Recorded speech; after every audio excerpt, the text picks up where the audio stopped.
Welcome to Radical UTV, episode 2. Thanks so much for your amazing response to episode 1. We had over 6,000 views and so many lovely, lovely comments. It made it all worth it. Thank you so much. There was one comment, however, from Terry who said, "What a load of crap." To which I responded, "I'm sorry for trying. I'll stop." Sorry, Terry. Watch that big economy disintegrate from our quarantine and work out what we've got to do. It's time for Radical U. Generate our own energy, grow food with our communities. I might just start a cult or two and call it Radical U. Sexy Radical U. It's time for Radical U2.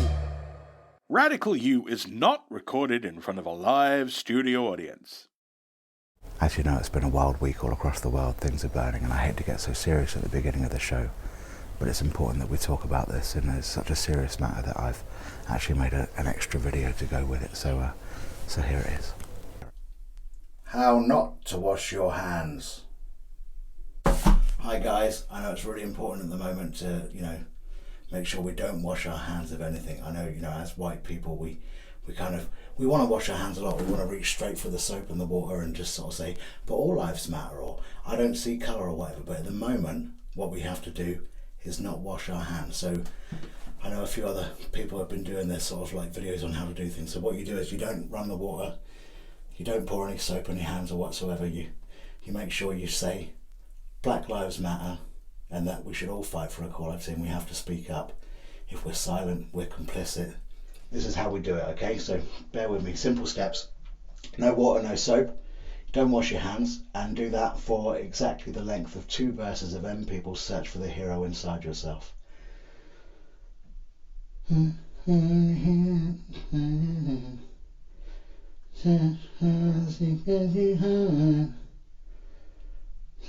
for the hero inside yourself, and then you'll find the key to your life. You gotta search for the hero inside yourself. Search for the secrets you hide. You gotta search for the hero inside yourself, and then you'll find the key to your life. But just make sure that you know that you have a card, you have a pass basically. So if there's an EDL rally or something going on in the street, you know that your skin colour basically lets you walk past it. Even if you disagree with it completely, you can just go, well, I don't agree with them, and just keep going.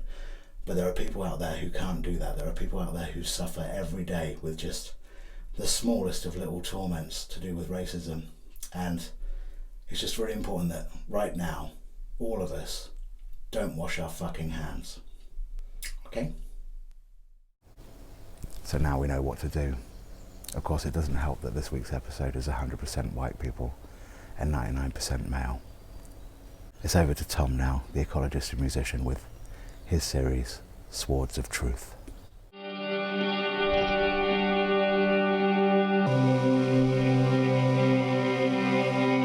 Is nature racist?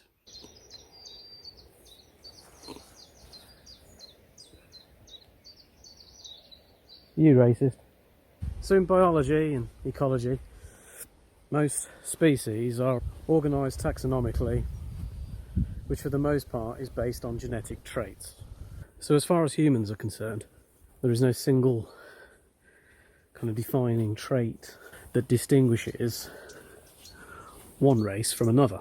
And part of the reason for that is that in evolutionary terms, humans haven't been around that long. Hominids came into being about 2 million years ago in Africa. Modern humans, us, popped into being about 150,000 years ago. Then we only moved out of that kind of area about 50,000 years ago. Like, it might seem like a really long time ago, but in evolutionary terms, that's fuck all. So yeah. There's some scurpus down there. Scurpus. For every population of humans on the planet, you can kind of find like 85% of our genetic diversity within that particular kind of group of people. We are very, very similar. Is nature racist? Biologically, no, there's no evidence of racism. Nature's competitive for food and shelter and ground and light. No, nature's not racist.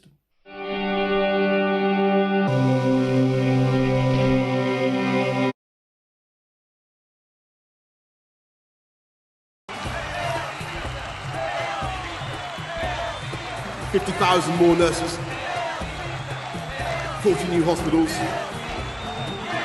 as well as providing better schools to transform this country with better infrastructure, better education. What is this new government going to do? They're going to unite and level up. Unite and level up.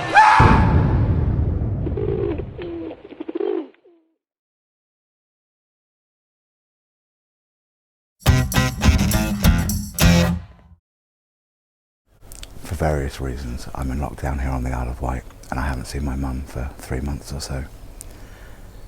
And over the weekend a story broke about a Tory MP going to a barbecue inside lockdown rules with some horrible, horrible people. And that story happened about 10 miles from where I am right now. So I went down to the historic seaside town of Seaview, which is a very imaginative name. And I just checked out the story there. So here's that video. Just here in the village of Seaview on the Isle of Wight, where the MP, Bob Seeley, on the 22nd of May broke lockdown rules to come to a barbecue just up the road here. And what's interesting is actually, he says it's to meet a constituent with critical work to do with the track and trace app. He said he only stayed for a few minutes and only had time for half a sausage. What's that? Half a sausage. Well, you know what they say, half a sausage isn't a whole sausage, and half a story isn't a whole story. This is the story of all about how Bob had a Brexit party in lockdown. We're having a party. It's a Brexit party. Brace yourselves. It's gonna get weird. So Bob Seeley, MP for the Isle of Wight, he on the 22nd of May he went to the house of someone, the mother-in-law of the deputy editor of the Spectator magazine. His name's Freddie Gray. Pretending that it's a constituent, and Freddie Gray doesn't live on the island, so he isn't a constituent. And that was something to do with the track and trace app. It was critical to that, and I don't know why the deputy editor of Spectator magazine is critical to the track and trace app. But also at the party was Isabel Oakeshott. Now Isabel Oakeshott is a journalist, or more of a provocateur, I suppose. She ghost wrote Lord Ashcroft's biography of David Cameron, where they exposed that he fucked a pig.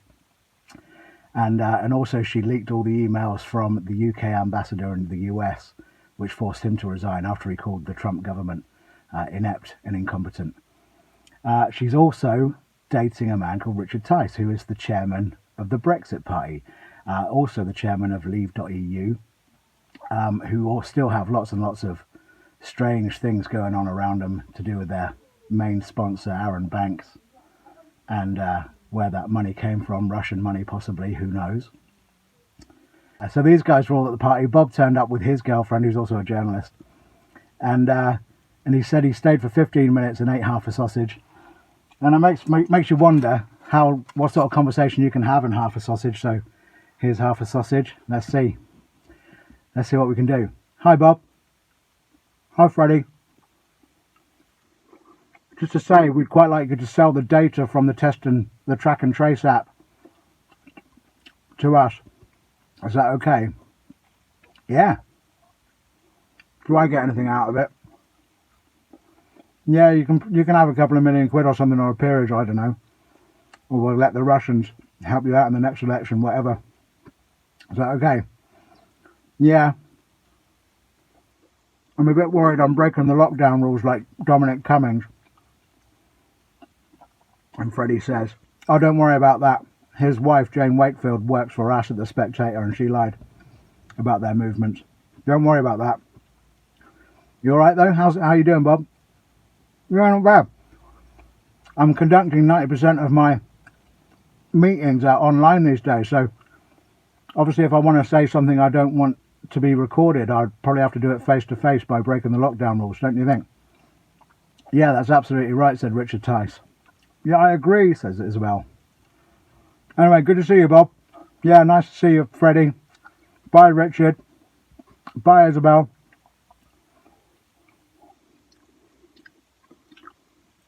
None of them lived here, by the way. Only Bob Seeley and his girlfriend live on the island. All of the rest of them were breaking the lockdown rules. Isabel Oakshott lives actually just about 200 yards down the road from here. I started the video right next to her house. It's a £405,000 second home. So if you can afford a £405,000 second home on the Isle of Wight that you don't have to live in all the time, then maybe you should go for Brexit. And I think the people that think they can just get away with anything they like think you're a dickhead. Anyway, that's the whole sausage with Grant Sharkey, just a musician with nothing else better to do.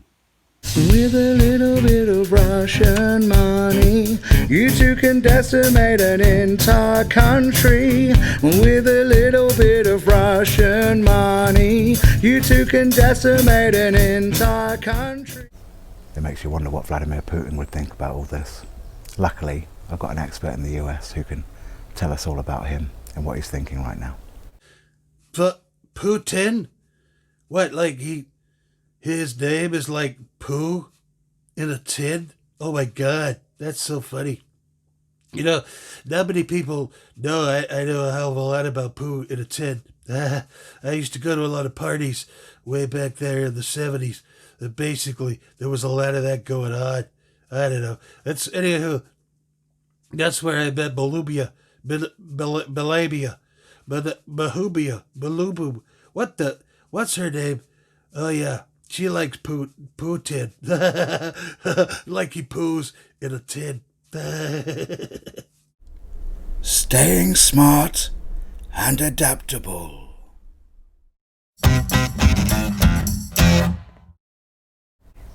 Time for a quick break.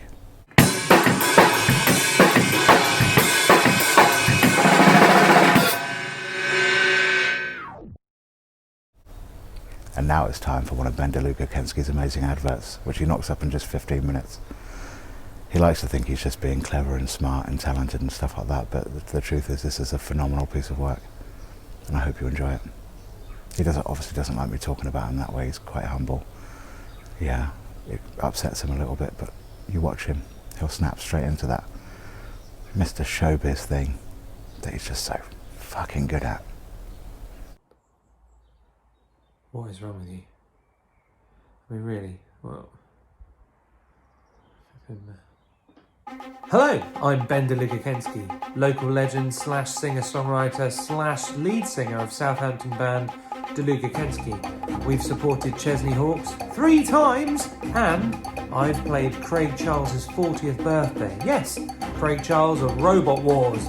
Yeah, I killed a lot that night. I killed a lot. Anyway, I put a post out on Facebook and I said, are there any local businesses that need help during the crisis? And I will record you a radio advert for free. For free, no money, no cash, nothing, no PayPal. And, oh, that's gone. Milk. I think it's really important that we do something for our local businesses. So, here's the advert. I've only got 15 minutes to do it, so bye. No idea how this one turned out. Here we go.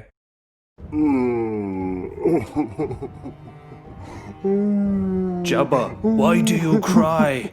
Why are you crying, Jabba? My favourite restaurant is shut. No, it's not. It's open for takeaway. Say what? Jabba, mate, let me explain. La Baronia is a family-run Mexican restaurant which is located in Portswood, which is pretty much the Vegas of Southampton. You can get yourself a chili con carne, burrito, and it's all freshly made. And if you live locally, you can use Deliveroo, which rhymes with kangaroo, and kangaroos remind me of the tax fraud committed by Paul Hogan, also known as Mick Dundee, and Dundee backwards is Enid, which is a type of plant.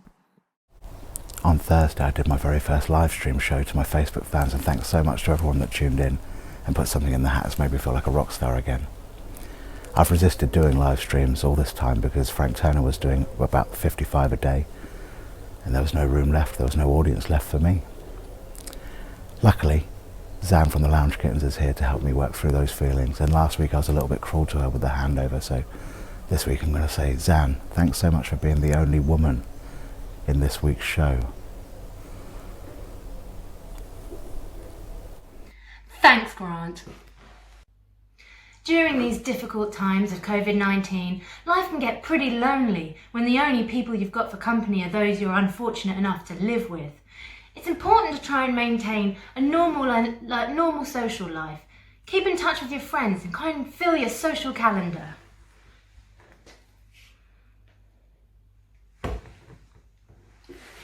Hi, Frank. Yeah, it's Zan from the Lounge Kittens. How are you, mate? Great. Yeah, look, I was just wondering, just tiny favour, just wondering if I could get me +3 on the list for your show on Friday. The one on Friday.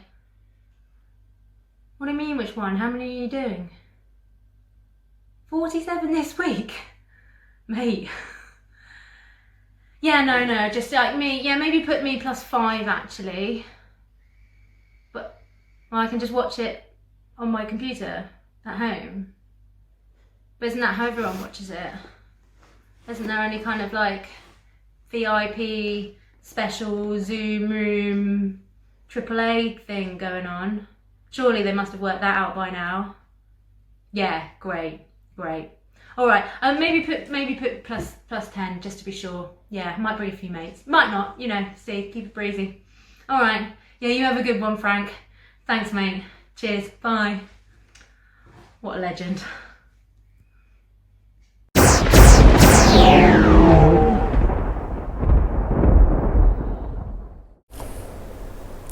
On a serious note, Zan is doing a massive bike ride this month for heavy metal truants, 333 miles, raising money for Nordorf Robbins, Save the Children, Teenage Cancer Trust. She's doing an amazing job and I'm really, really proud of her. If you want to donate to any of those things, you can find her links at the bottom of this video. And now, Tales of Mild Interest! This week we go to Lyndhurst to hear about dragons! In particular the Bistern Dragon, an actual myth made up by bullshitting monks in the 1600s. This would be a shot of Bistern itself, but it was too far to cycle and I don't have a car, so here is an artistic rendering. So the story goes, the locals of Bistern were being hustled by a dragon who demanded fresh milk in order not to destroy the nearby towns. The knight Sir Maurice Barclay, not a bank, was brought in to fight the dragony shit. Wearing armour made of magic reflective glass, he fought the dragon, trashing Lyndhurst and Burley in the process. The fighting destroyed pubs, houses and the ancient Maserati showroom. I apologise for the lack of a CGI aerial epic battle between dragon and man due to our complete lack of budget. Here instead is an artistic rendering of Sir Barclay kicking the dragon in the balls. After a long battle, the dragon fell dead outside of Lyndhurst. His body turned to earth and became Bolton's bench.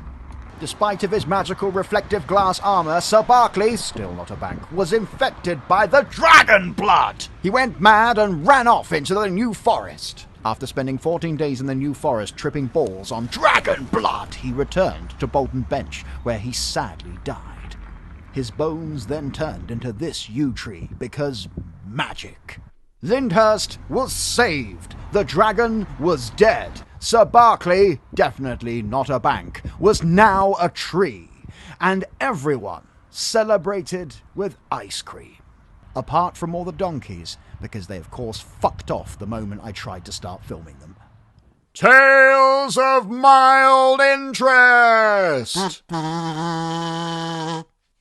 Man school, it's a man school. It's for men who need a man school. It's not a boys school, that's for boys fool. This is a man school, where you learn to be a man. Ha! hi, welcome to Man School. We have a letter here sent to us from a man. It reads, Oi! When I see people I don't like, what look different from me, and I tell them to go home, they don't go home. I've tried waving flags at them and everything. Help me. Well, dear reader, in times of crisis, I often repeat to myself the same mantra. Repeat after me. I do not own the world. Now fuck off. Man school, it's a man school. It's for men who need a man school. It's not a boys' school, that's for boys' fool. This is a man school where you learn to be a man. Ha! As you remember, last week Owen started his journey on how to pour the perfect glass of milk, and it resonated so hard with so many of you. Well, now it's time for the second instalment. Hello again. Welcome to the second episode of The Art of Making a Perfect Glass of Milk. And in today's exciting instalment, we'll be looking closer at the first aspect, the glass. Here you can see 5 examples of the different types of glasses that I have gathered from around my home. And I will be using these to choose my perfect glass.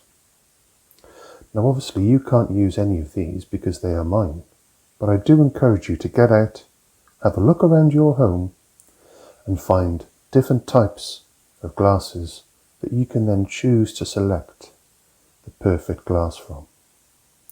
And in the next episode, we'll run through exactly how I made my choice of the perfect glass. So until then, take care.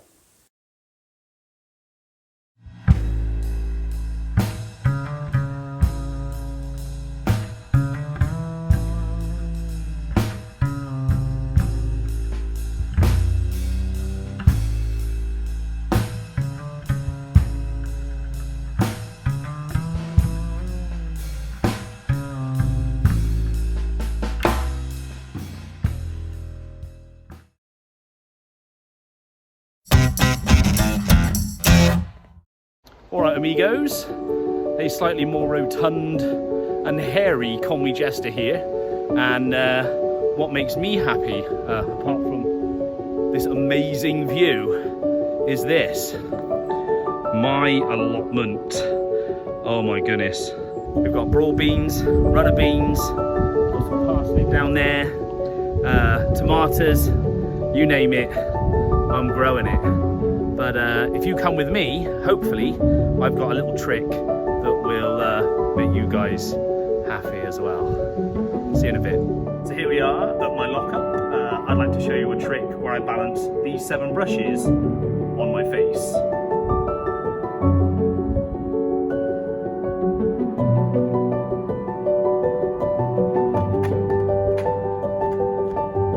Yes!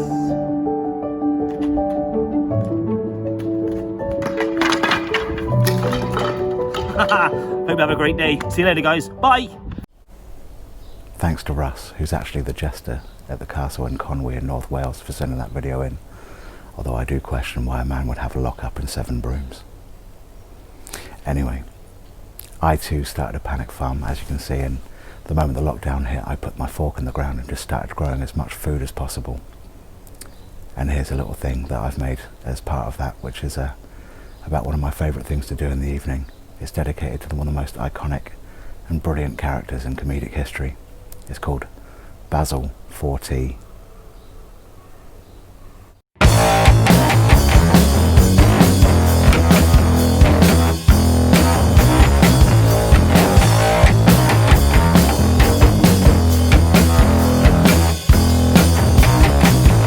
Straight out in the garden and I'm working my hoe. Getting shit ready for the seeds that we sow. Got potatoes and tomatoes and a courgette or 3. What's that in the greenhouse? Is that broccoli? Oh yeah, we got purple sprouting in here. Although it won't be ready for nearly a year. Yeah, yeah. Have no fear, cause I'm panic farming to keep it from harm. Everybody's welcome here at my panic farm. Spinach, leeks and radishes are keeping me calm. I'm not farming panic on my panic farm. We're not growing fear or anxiety. No, no.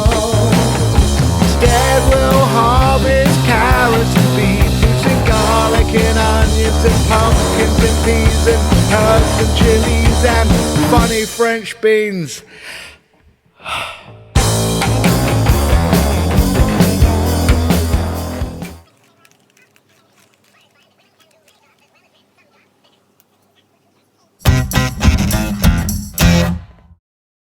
So that's it for this week. Thanks for tuning in. I hope you enjoyed it. Just time for the political weather across the country. In the southeast, Black Lives Matter. In the rest of the country, Black Lives Matter. In Wales, Black Lives Matter. Scotland, Black Lives Matter. Northern Ireland, Black Lives Matter. Except for on the Isle of Wight, to which you can go to a barbecue at any time you like if you are the MP or a risible bastard. But also on the Isle of Wight, Black Lives Matter. I hope you enjoyed it this week. Thanks so much for tuning in. Please share it around, and thanks for your comments. Don't tell Terry. Until next time, stay smart and adaptable. Half a sausage. It's gotta be practical, and it's gotta have pockets. Gotta have a pouch and straps and stay up when I'm farming. It's gotta be sturdy, and it's gotta be funny. Gotta have enough room to fit in everybody. Stepping out in my purple dungarees. Everybody in the street has to stop and stare at me. I start dancing in my purple dungarees, and everybody gathers near and starts dancing with me. A sexy woman dances close. She says, hey, you're the leader we've been waiting for. And I'm like, what are you talking about? What do you mean? She says, you should start the cult of the purple dungarees. And we'd all follow you, 'cause you're smart and funny. And we'll all die for you and leave you all our money. And I'm like, that's not really what it's all about. She says, we'll all have sex with you if you start a cult. And I'm like, we're the cult of the purple dungarees. Everybody here is gonna have facts with me. Yeah, that sex part is not mandatory. Just grab a pair and put them on and follow me to a field.